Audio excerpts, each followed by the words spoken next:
पिछले ज़माने का जिक्र है। किसी गांव में एक लुहार और उसका बेटा रहते थे।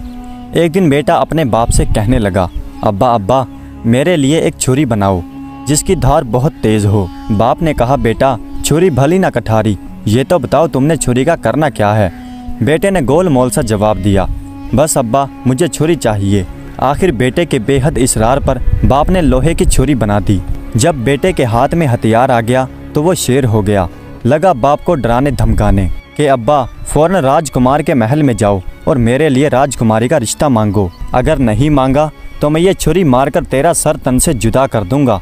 लुहार बेचारा ये सुनकर थरथर कांपने लगा। लड़के की आंखों में खून उतरा हुआ था। लुहार उस घड़ी को कोसने लगा जब उसने बेटे को छुरी बनाकर दी थी। अब सोचने लगा कि करूं तो क्या करूं, उधर कुआं इधर खाई। अगर राजा से रिश्ता मांगने गया तो राजा मुझे मार डालेगा और ना गया तो बेटा मुझे मार देगा। आखिर काफ़ी सोच विचार के बाद उसने फैसला किया कि यूं मरने से बेहतर वहां मरना बेहतर है। चलो राजा के पास चलता हूँ, चाहे कत्ल ही क्यों ना हो जाऊँ। बात तो हो जाएगी कि लुहार राजा से रिश्ता मांगने आया था। अपने बेटे के हाथों गुमनामी की मौत मरने से बेहतर है कि राजा के हाथों इज्जत से मशहूर होकर मर जाऊं। एक दिन लुहार हिम्मत करके राजा के पास पहुंचा और वहां जाकर अपने बेटे के लिए राजकुमारी का रिश्ता मांगा। ये सुनकर राजा के तन बदन में आग लग गई कि कमी होकर मेरी बेटी का रिश्ता मांगता है। दिल तो चाहा कि अभी जल्लाद को हुक्म देकर उसका सर तन से जुदा करवा दूं, लेकिन वजीर जरा समझदार था। राजा के कान में सरगोशी करते हुए कहने लगा, महाराज इसे मरवा दिया तो खाम खां हंसी मजाक होगी, लोग बात का बतंगड़ बना देंगे, हम किस किस का मुंह बंद करेंगे। अक्लमंदी यही है कि हम किसी तरह से इसे टाल दें, सांप मरे और लाठी भी ना टूटे। हम इससे ऐसा सवाल कर डालते हैं कि जिसका जवाब ये सारी ज़िंदगी भी ढूंढ नहीं पाएगा। अगर गुड़ देने से ये मर जाए तो जहर क्यों दीजिए। उसके बाद वजीर लुहार से मुखातिब होकर बोला, मियाँ लुहार, हम राजकुमारी का रिश्ता तुम्हारे बेटे से करने के लिए तैयार हैं, लेकिन उसके लिए हमारी एक शर्त है कि तुम्हारा बेटा कोई ऐसा काम करे जो आज से पहले ना किसी ने किया हो और ना किसी ने देखा हो।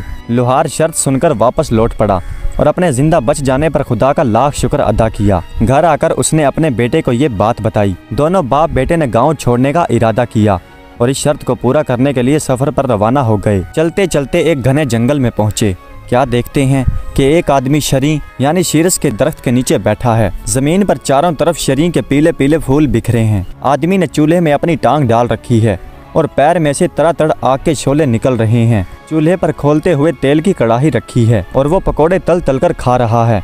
लुहार और उसके बेटे ने जब ये अजीब मंजर देखा तो वो हैरान हो गए और एक दूसरे से कहने लगे, ये काम तो राजा ने कहीं ना सुना होगा और ना कहीं देखा होगा, चलो यही सीखते हैं। लुहार उस आदमी से मुखातिब होकर बोला, अल्लाह के बंदे, मेरे बेटे को अपना शागिर्द बना लो और उसे भी इस तरह से पकोड़े तलना सिखा दो। वो आदमी लुहार से बोला, मियाँ आगे चले जाओ, आगे मेरा उस्ताद बैठा है, वो तुम्हारे बेटे को शागिर्दी पर रख ले तो रख ले, मुझे शागिर्द बनाने की इजाज़त नहीं है। ये सुनकर दोनों बाप बेटा आगे चले गए।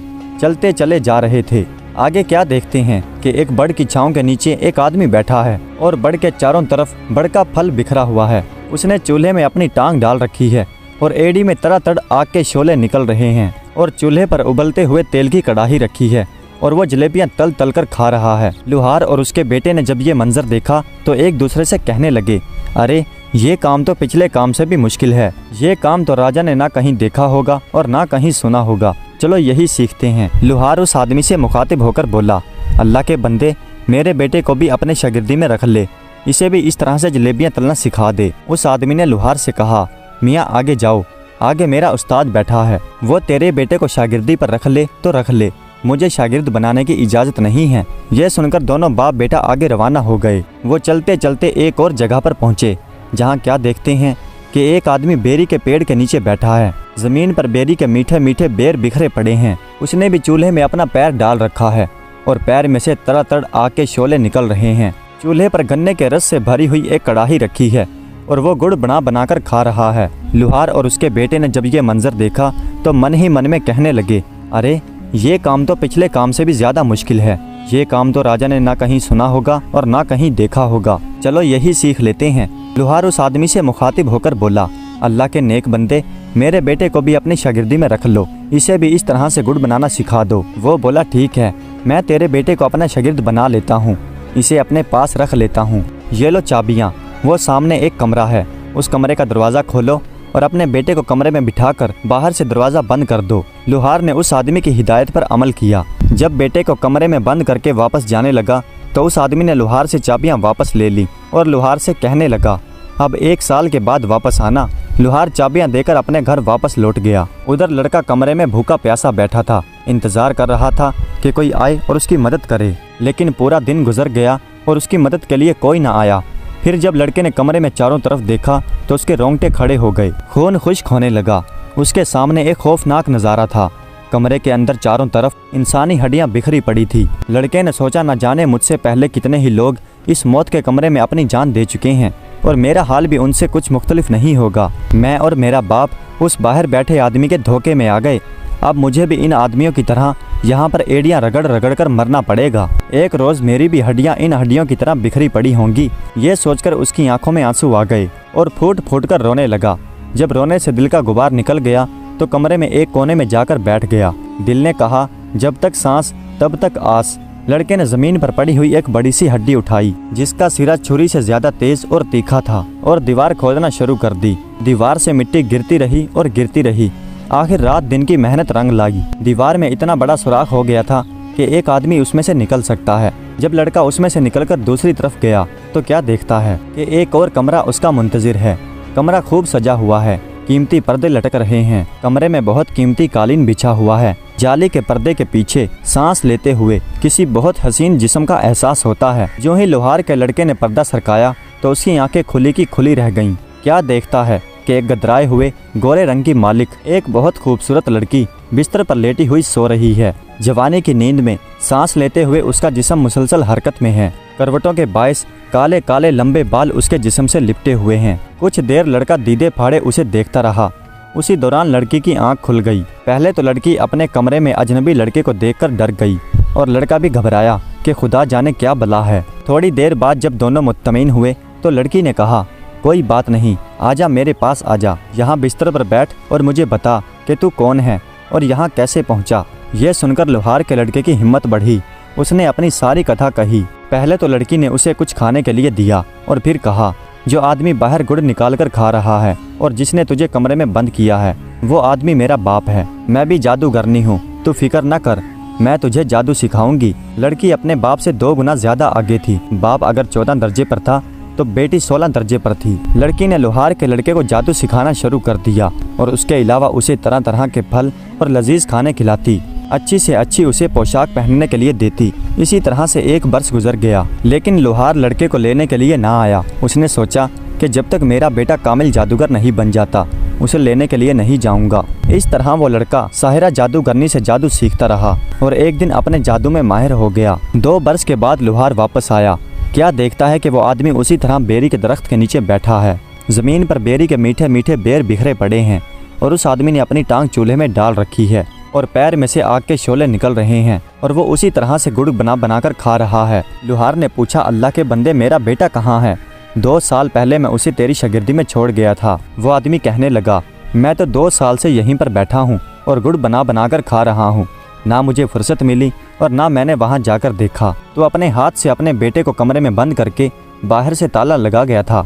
ये ले कुंजियाँ और अपने बेटे को जाकर देख ले। बाप ने सुना तो उसके चेहरे पर हवाइयाँ उड़ने लगी। एक रंग आता और एक रंग जाता था। ये सोचकर कि 2 साल बाद बेटे की हड्डियां ही मिलें तो मिलें, वरना जिंदा मिलना तो नामुमकिन है। गुड़ खाने के उस शकीन आदमी को दिल में गालियां देता हुआ लोहार दौड़ा दौड़ा उस कमरे की तरफ गया और ताले में चाबी घुमाई। लड़की के कानों में जब चाबी की आवाज़ पड़ी तो लड़के से कहने लगी, अगर मेरा बाप हुआ तो हम दोनों को मार डालेगा और अगर तेरा बाप हुआ तो हम बच जाएंगे। लोहार दरवाज़ा खोलकर अंदर कमरे में गया तो कमरा खाली था। दीवार के सुराख में से गुजरकर जब दूसरे कमरे में पहुंचा तो क्या देखता है, सामने कमरे पर मसेरी पर एक खूबसूरत लड़की और उसका लड़का बैठे हुए हैं। मारने वाले से जान बचाने वाला ज्यादा बड़ा है। अपने बेटे को जिंदा देखकर बाप की जान में जान आई। दौड़कर बेटे को बेअख्तियार सीने से लगा लिया और खुदा का लाख लाख शुक्र अदा किया।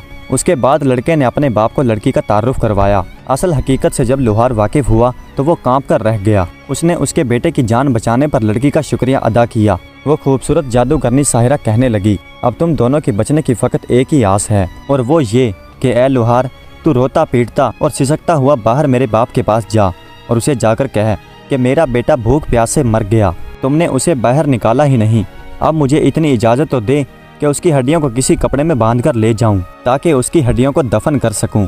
लुहार रोता हुआ कमरे से बाहर निकला। जैसा लड़की ने समझाया था उसने वैसा ही किया। गुड़ बनाता और खाता हुआ वो आदमी बोला, हाँ हाँ हड्डियाँ ले जा, मैंने उनका क्या करना है। और उस बूढ़े जादूगर ने हड्डियाँ ले जाने के लिए एक बड़ी सी चादर भी फराहम कर दी। लुहार दोबारा कमरे में आया और लड़की की बताई गई हिदायत के मुताबिक अपने बेटे को चादर में छुपा लिया। जब बेटे को चादर में छुपाए कंधे पर उठाकर बाहर जाने लगा तो लड़की बोली, मेरी एक बात पल्ले से बांध लो, मैंने तुम्हारे लड़के को जो जादू सिखाया है उस जादू के जरिए रास्ते में ही कहीं कमाई करना शुरू न कर देना। अगर तुमने रास्ते में ही अमीर होना शुरू कर दिया तो मेरे बाप को पता चल जाएगा और फिर वो तुझे और तेरे बेटे को नहीं छोड़ेगा। खूबसूरत साहिरा कमरे में ही रही। लुहार ने उस लड़की से कहा कि बेटी तू भी हमारे साथ चल, अपने संगदिल और जालिम बाप से रिहाई हासिल कर। लेकिन लड़की ना मानी और कहने लगी कि इस तरह से हम तीनों ही पकड़े जाएंगे और वैसे भी अब मेरा जीना मरना यहीं पर है, यहाँ से भागकर मैं कहाँ जाऊंगी। लुहार अपने बेटे को कपड़े में लपेटे कंधे पर उठाए बाहर निकला। उसने चाबियों का गुच्छा दूर ही से जादूगर की तरफ फेंक दिया, जो अभी तक बैठा गुड़ बना रहा था और साथ ही साथ खा रहा था। जादूगर ने उसकी तरफ कुछ ज्यादा ध्यान नहीं दिया, चाबियां उठाई और फिर से अपने काम में मसरूफ हो गया। जब लुहार सफ़र किए उस आदमी से कहीं दूर निकल आया तो उसने अपने कंधे से नीचे उतारा, फिर अपने बेटे को चादर से बाहर निकाला और दोनों ने खुदा का शुक्र अदा किया कि उन दोनों की जान बच गई। और फिर से बाप बेटों ने सफ़र का आगाज शुरू किया। वो चले जा रहे हैं और चले जा रहे हैं और चलते चलते जंगल से बाहर निकल आए। अब वो हरे भरे खेतों में पहुंच गए। एक जगह क्या देखते हैं कि रहड़ चल रहा है, बैल घूम रहा है और कुएं से पानी निकल रहा है। पास ही एक जमींदार खड़ा है। लुहार का लड़का अपने बाप से कहने लगा, अब्बा मैं तुम्हें एक जादू दिखाता हूँ, मैं एक मंत्र पढ़ूंगा और बैल बन जाऊंगा, तुम मुझे जमींदार को बेच देना, लेकिन याद रखना मेरा रस्सा उतार लेना, उसे साथ मत देना। लड़के ने कुछ पढ़ा और फिर बैल बन गया और फिर दोनों चलते चलते जमींदार के पास पहुँचे। जमींदार ने इस कदर खूबसूरत और पला हुआ बैल देखा तो कहने लगा, बाबा जी क्या तुमने बैल को बेचना है? लुहार ने कहा, हाँ बेचना है। जमींदार ने पूछा, क्या लोगे? लुहार ने कहा, 5.25 रुपये। जमींदार को सोच में डूबे हुए देखकर लुहार बोला, मेरा बैल बहुत अच्छा है, अगर तुझे यकीन न आए तो इसे हल में जोड़कर देख ले। जमींदार ने बैल को रहट में जोड़ा। बैल खूब पानी निकालने लगा, उसके पहले वाले बैल से भी कहीं ज्यादा। जमींदार बैल को देखकर राजी हो गया और उसे खरीदने के लिए भी मान गया। लुहार कहने लगा, लेकिन मैंने अपना रस्सा नहीं देना। जमींदार बोला, कोई बात नहीं, तुम अपना रस्सा उतार लो, मैं खुद ही अपना नया रस्सा डाल लूँगा। जमींदार ने 5.25 रुपये दिए और वो बैल खरीद लिया। जब लुहार चलते चलते काफ़ी दूर निकल गया तो बैल ने अपना रुख मोड़ा और भाग खड़ा हुआ, सीधा लुहार के पास पहुंचा और वहां जाकर फिर लड़का बन गया। जमींदार बेचारा हाथ में डंडा पकड़े भागा भागा दौड़ा दौड़ा और हाँफता हुआ लुहार के पास आया और कहने लगा, बाबा तुमने मेरा बैल तो नहीं देखा? लुहार बोला, बैल तो मैं अभी अभी तुम्हारे हवाले करके आया हूँ, बैल कहाँ है? बेचारे जमींदार के वहमो ख्याल में भी नहीं आ सकता था कि उस बूढ़े लुहार के साथ जो लड़का जा रहा है वही उसका भागा हुआ बैल है। जमींदार वापस लौट गया। लुहार और उसके लड़के ने लड़की की दी गई हिदायत पर अमल नहीं किया और रास्ते ही में कमाई करना शुरू कर दी। अब रास्ते ही में उन्हें उसका खामियाजा भुगतना पड़ा। बूढ़े जादूगर को पता चल गया कि लुहार का लड़का जिंदा है और मेरी कैद से फरार हो चुका है। मेरी अपनी बेटी ने उसे मुकम्मल जादू सिखा दिया है। वाकई ही घर का भेदी लंका ढाता है।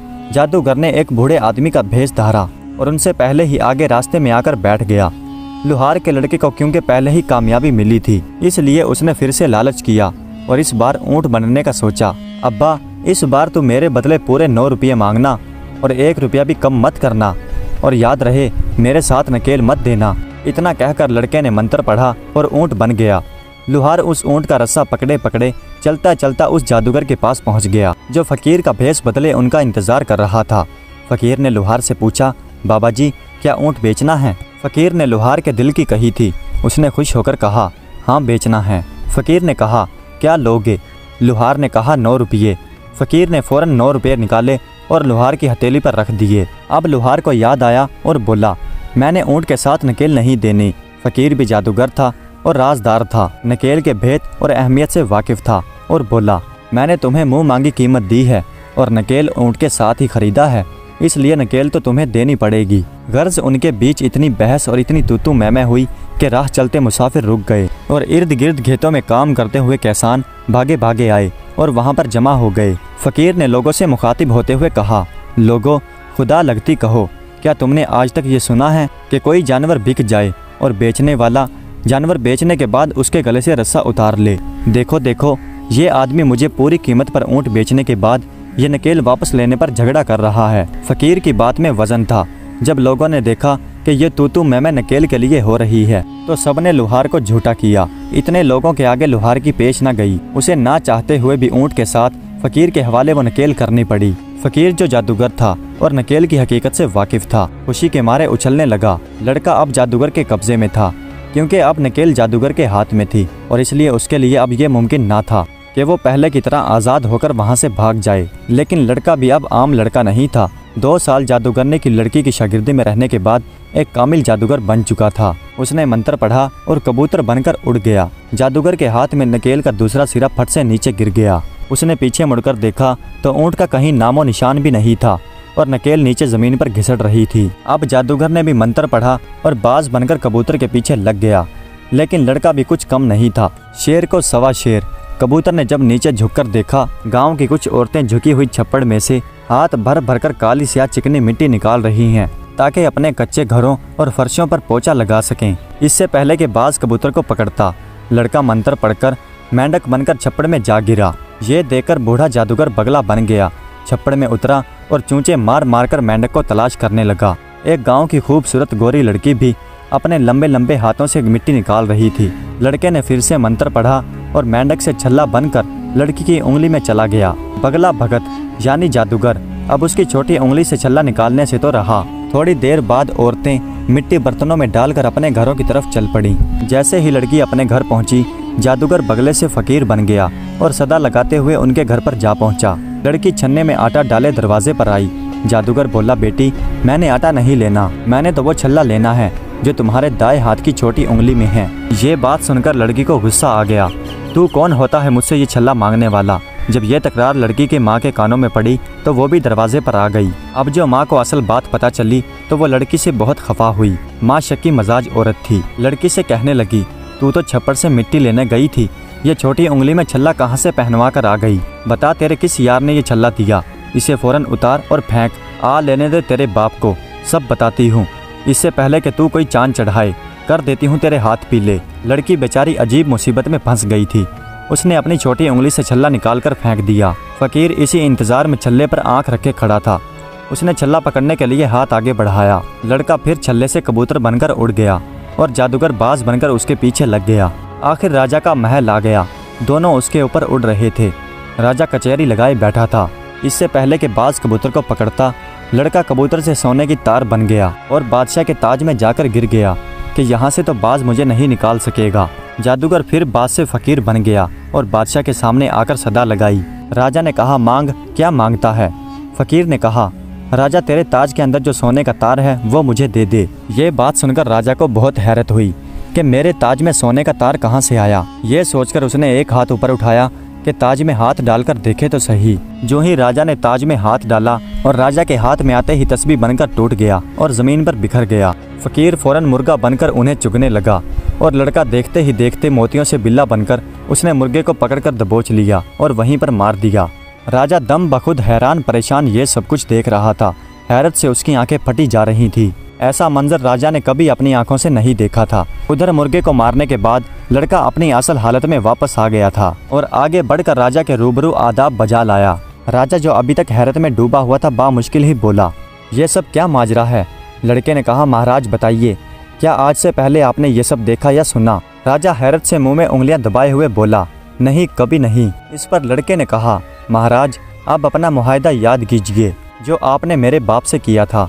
मैं उसी लोहार का लड़का हूँ। मैंने भरी कचहरी में इतने लोगों के सामने आपकी शर्त पूरी कर दी है। अब आप अपना वादा पूरा कीजिए और मुझे राजकुमारी का रिश्ता दीजिए। राजा के पास अब कोई रास्ता नहीं रहा था। उसे मजबूरन हाँ करना पड़ी और अपनी बेटी का रिश्ता उसे देना पड़ा। चंद रोज बाद लोहार अपने लड़के को सजाए घोड़ी पर बिठाए बारात लेकर राजा के महल में आ गया। धूमधाम से शादी हुई। लोहार का लड़का बादशाह का दामाद बन गया। चूँकि राजा का कोई बेटा नहीं था, इसलिए राजा ने लोहार के बेटे को ही अपना वलीअहद बना लिया। चंद सालों बाद जब राजा मर गया तो लोहार का लड़का तख्त पर बैठा और निहायत आन बान से हुकूमत करने लगा। प्यारे दोस्तों, उम्मीद करता हूँ कि आज की ये वीडियो आपको पसंद आई होगी। अगर वीडियो अच्छी लगी हो तो कमेंट्स में अपनी राय का इजहार ज़रूर कीजिएगा। हमारे चैनल को सब्सक्राइब कर दीजिएगा। वीडियो देखने का बहुत बहुत शुक्रिया।